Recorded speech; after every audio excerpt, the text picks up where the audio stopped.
সবৰে হোৱাটছআপত দি দিব সবৰ গ্ৰুপত দিব তেতিয়া অসম অসমত চলি থাকিব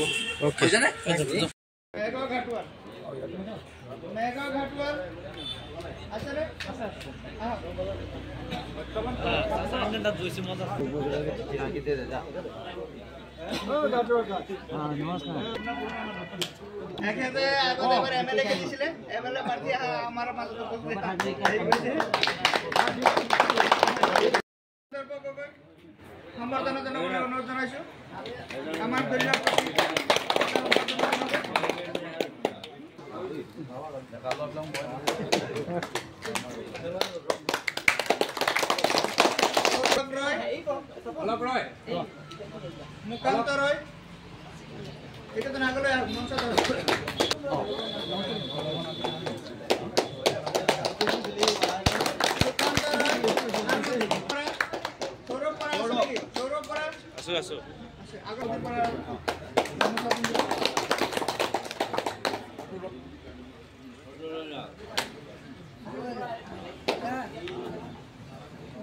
ওকে ভাল আছে মইতো দাদু ভাইৰ লগত ভাল কাৰণে মই আনিব পাৰিছো আজি হয় নহয় এনেকে ইজনে সিজনক আনিব গতিকে আমাৰ সহায় সহযোগ কৰিবৰ কাৰণে মই তেখেতক আজি এই যোগদান কাৰ্যসূচী ৰাইজৰ আগতে মই তেখেতৰ এপইণ্টমেণ্ট মানে নিযুক্তি পত্ৰখন মই তেখেতক প্ৰদান কৰিছোঁ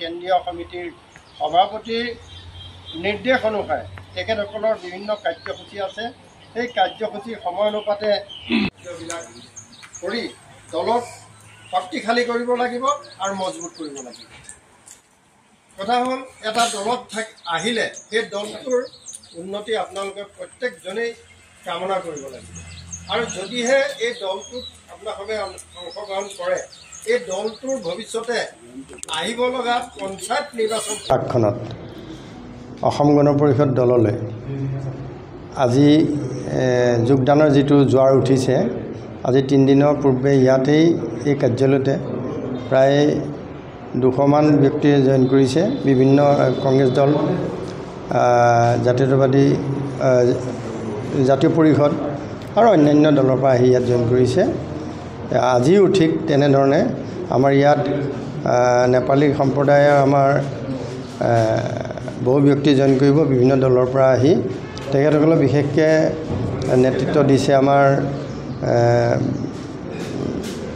এজন ব্যক্তি যুৱ বন্ধু তাৰ পাছত বাকী আপোনাৰ কংগ্ৰেছ দলৰ পৰা আজি কেইবাজন ব্যক্তিয়ে জইন কৰিব বহু পুৰণি কৰ্মী আৰু UDFৰ পৰা বিগত সময়ত নিৰ্বাচন খেলি জিলা পৰিষদ পঞ্চায়তৰ প্ৰেছিডেণ্ট কাউন্সিলৰ খেলা আদি কৰি বহু ব্যক্তি আজি প্ৰায় 200মান ব্যক্তিয়েই আমাৰ এতিয়া মঞ্চত আসন গ্ৰহণ কৰি আছে আমি আটাইখিনিকে লৈ পেলাই আমাৰ আজি জইনিং কাৰ্যসূচীটো হ'ব কথা হ'ল এই সকলে বুজি উঠিছে যে অসমত এতিয়া ধৰ্ম নিৰপেক্ষ আৰু এটা আঞ্চলিক দল আছে যিটো দল নেকি অসমৰ বিকাশৰ ক্ষেত্ৰত সদায় কাম কৰি আহিছে যদিও বা ৰাষ্ট্ৰীয় দলৰ লগত আমি মিত্ৰতাত আছোঁ তথাপিও আমি আমাৰ চিন্তাধাৰা সদায় জাতীয়তাবাদী ধাৰা গতিকে আমি অসমৰ সামগ্ৰিক উন্নয়নৰ ওপৰত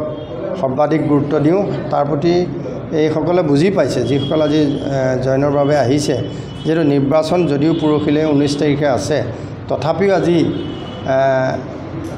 তেখেতসকলে বুজি পাই আমাৰ লগত যোগাযোগ কৰি তেখেতসকল নিজে আহি ইয়াত ৰাতিপুৱাৰ পৰা ভিৰ কৰি আছে আমি তেখেতসকলক ধন্যবাদ জনাইছোঁ আৰু আশা ৰাখিছোঁ তেখেতসকলৰ দ্বাৰা অসম গণ পৰিষদ দলৰ ভেটি সুদৃঢ় হ'ব আৰু এনে ধৰণৰ প্ৰচেষ্টা আমাৰ 2024 চনত চলিয়ে থাকিব নিৰ্বাচনৰ প্ৰাক্ষণত যদিও বা কিন্তু গোটেই বছৰটো আমি নিৰ্বাচনৰ আমাৰ দলত যেহেতু অসম গণ পৰিষদত যোগদান কৰিবলৈ বিচাৰিছে কি ক'ব সকলো ৰাইজে মই নমস্কাৰ জনাইছোঁ।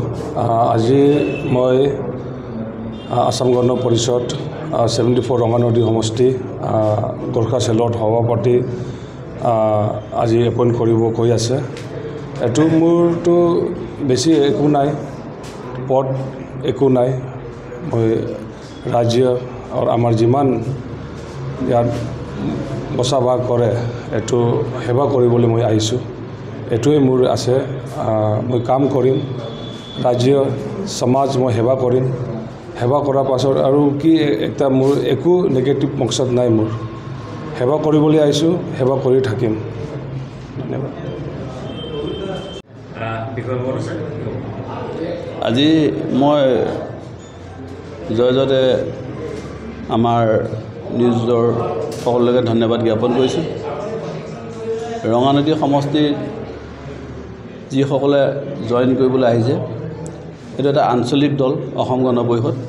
গতিকে তেওঁলোকে স্বতঃস্ফূৰ্তভাৱে আহিছে, আমাৰ লগত যোগাযোগ কৰিছে। আমি তেখেতলোকক জইনৰ কাৰণে সকলো সহায় সহযোগ কৰিছোঁ।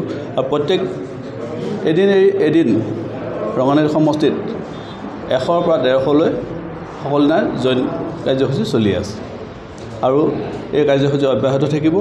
আৰু যিসকলে আহিছে তেওঁলোকক আমি নিষ্ঠাভাৱে কাম কৰিবৰ কাৰণে সুবিধা প্ৰদান কৰিছোঁ।